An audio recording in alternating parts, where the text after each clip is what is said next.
Thor, Amor e Trovão chegou com uma pegada bem diferente. Muitos estão criticando o filme devido ao seu tom mais puxado para o humor. Então, não estranhe se esse vídeo ficar um pouquinho engraçado, hein? Esse novo filme trouxe referências que vão desde o filme Alien a um comercial do Van Damme. Então se você ainda não assistiu o filme, precisa ver esse vídeo. E se já assistiu, precisa conferir os detalhes que deixou passar despercebido. Esse filme trouxe sim vários detalhes interessantes que podem indicar futuros personagens e referência a outras produções da Marvel. Quer ver alguns detalhes que você não viu em Thor, Amor e Trovão? Tanto positivos quanto negativos? Então vem comigo. Oi, eu sou o Goku. Eu sou o Marvel. Porque eu sou a vingança. Tão sério.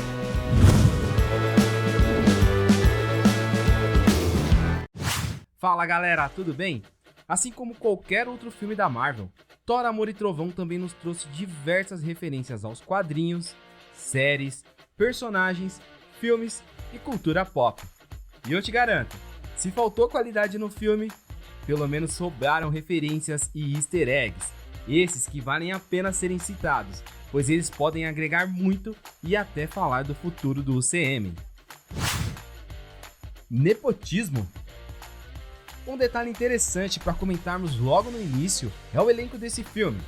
Temos 4 atores muito famosos: Chris Hemsworth, Natalie Portman, Russell Crowe e Christian Bale. Apesar desses nomes de peso, quem eu quero destacar aqui é Sasha e Tristan Hemsworth, os filhos do ator principal que estão no longa. Tristan protagonizou Thor por um instante, enquanto Korg contava a história do Deus do Trovão. Já a Sasha, ela interpreta Love, a filha de Gorr. E tem mais, a mulher lobo da história de Korg é Elsa, esposa de Chris na realidade. E também temos Luke Hemsworth, irmão do ator, que também está presente no filme e faz o Asgardiano na peça em Nova Asgard. Ou seja, Chris colocou praticamente toda a sua família no elenco. Começo. O filme começa com Gorr perdendo sua filha no deserto. Após isso, ele encontra um oásis onde Rapu, seu deus, está comemorando sua vitória sobre o matador de deuses. E após humilhar o seu fiel seguidor, Gorr mata Rapu com a Necrosword, que Rapu não fez questão nenhuma de destruir ou esconder. Após isso, vemos Korg contando sobre a vida do protagonista, bem no estilo Mad Max 3, isso com um monte de criança em volta. Detalhe interessante nessa história é que o Thor aparece rapidamente com o traje clássico das HQs, e ele também faz o mesmo treino que Chris Hemsworth divulgou na época em que estava treinando para viver o personagem. Inclusive, ele também está com um boné, e nesse boné temos as letras de HQs antigas e com o escrito, abre aspas, Vingador mais forte, fecha aspas. Uma clara referência ao filme anterior do herói. Vingador mais forte. Negado. Após aceitar um pedido de ajuda dos Guardiões da Galáxia e fazer uma referência ao Pica-Pau na dublagem brasileira, E lá vamos nós. vemos uma clara inclusão de personagens míopes, quando o protagonista sobe em uma rocha totalmente exposta aos inimigos e ninguém o acerta. Após isso, ele tira seu manto e nos mostra um colete baseado em Thunderstrike, junto da sua bota do traje clássico. E na sequência, temos uma referência a Van Damme no comercial que possui a mesma música do relato de Korg. Thor então acaba com seus inimigos, destruindo o templo que ele deveria proteger no processo. Cortamos então para Jane Foster na quimioterapia. E ao seu lado, um garoto lê o seu livro, sem notar que a escritora, que possui uma foto na contracapa do exemplar, está bem do seu lado. Ele então pede para a doutora uma explicação melhor sobre o funcionamento da Bifrost. E a doutora explica usando como referência as explicações de O Enigma do Horizonte e Interestelar. E ela até cita os filmes. Após isso, quem aparece na sala é Darcy Lewis, para nos esclarecer o estágio em que o câncer da amiga está. E voltando para casa e analisando seu sangue, ela descobre que o tratamento não está dando certo. E após ouvir um barulho dos corvos de Odin, Jane lê mais sobre a mitologia nórdica e acredita que pode se curar com Mjolnir. A cena então corta para Nova Asgard ao som de Paradise City. Observando a sua letra, temos um grande spoiler do filme. E após mais referências a Guns N' Roses, aliás, O que não falta aqui são referências à banda. Temos Valkyria, que inaugura a sorveteria Infinity Cones, estabelecimento que faz referência à Guerra Infinita. Inclusive, eles usam as mesmas fontes de Avengers e a manopla do Thanos. Por que homenageariam alguém que matou trilhões de pessoas? Em seguida, vemos uma peça onde estão atuando os mesmos atores que interpretaram Loki no seu sacrifício em Thor Ragnarok. No entanto, agora estão fazendo a morte de Odin e a chegada de Hela, que é interpretada pela atriz e comediante Melissa McCarthy.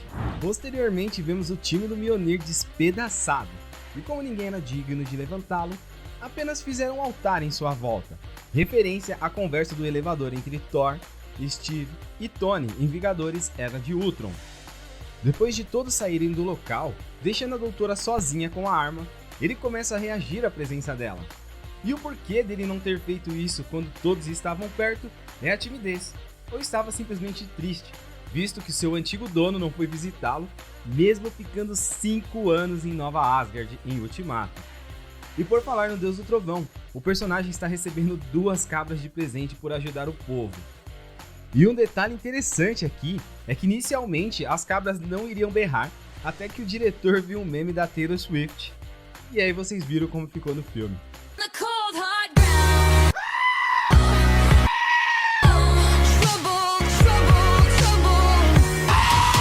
Continuando, após Peter Quill ter recebido inúmeras chamadas com vários deuses mortos de forma idêntica às HQs, e de dar um aperto de mão no mesmo, referenciando seu irmão Loki com a cobra que não se pode confiar, Thor parte com Korg em busca de Sif. Uma dúvida aqui, você acha que eles deveriam ter mostrado a cena do Gorr matando os deuses? Ou essa cena da luta seria desnecessária? Escreve aqui nos comentários que eu quero saber a sua opinião. Chegamos ao meio do filme. Thor encontra sua amiga que usa um traje idêntico aos quadrinhos e ela lhe diz que Gorr está se dirigindo para Nova Asgard. E olha que vilão humilde, hein? Falando para os inimigos onde ele vai atacar. Bom, durante a batalha vemos uma loja chamada New Raven, referência aos corvos do pai de todos. Quando o guerreiro relembra seus momentos com Jenny após reencontrar a mesma, vemos referências ao Alien. E indícios que Mjolnir ficaria ao lado dela, quando Thor diz para o martelo protegê-la e a arma fica ao lado dela após a briga do casal. Detalhe que vemos como o Deus do Trovão escreve Nick Fury, uma referência a Thor Mundo Sombrio. Na batalha, Gorr prende o Asgardiano 2 vezes. No entanto, eu acho que ele não estava ali para matar não. O vilão sequestra as crianças e no outro dia, Jenny fala que deu a volta ao mundo 2 vezes. Seria um feito incrível, né? Se não fosse um tanto sem nexo. Ela passou por todo o pedaço do planeta ou só voou por cima da Terra? Aqui eles realmente deram uma exagerada. Após isso, vemos uma clara referência à mitologia nórdica. Mick tem um quadro com todos os acontecimentos do filme. Gorr no deserto, as cabras, Zeus, a batalha em Nova Asgard e até a eternidade. Falando com Astrid, filho de Heimdall, Thor descobre onde as crianças estão. Nessa cena, inclusive, o Deus do Trovão fala que Axel é um fantasma e Valkyria está usando uma camisa do fantasma da ópera. E por sorte, o menino leu o roteiro antes dessa cena, porque só assim saberiam que era possível ficar discutindo de como deveriam ser chamados sem nenhuma outra preocupação. Eles montam um navio onde o Stormbreaker vai fazer o caminho e os bodes vão puxá-lo, semelhante às HQs. Em seguida, vemos que o Machado tem ciúmes do martelo. Ainda bem que ele não ficou com ciúmes em Ultimato, né?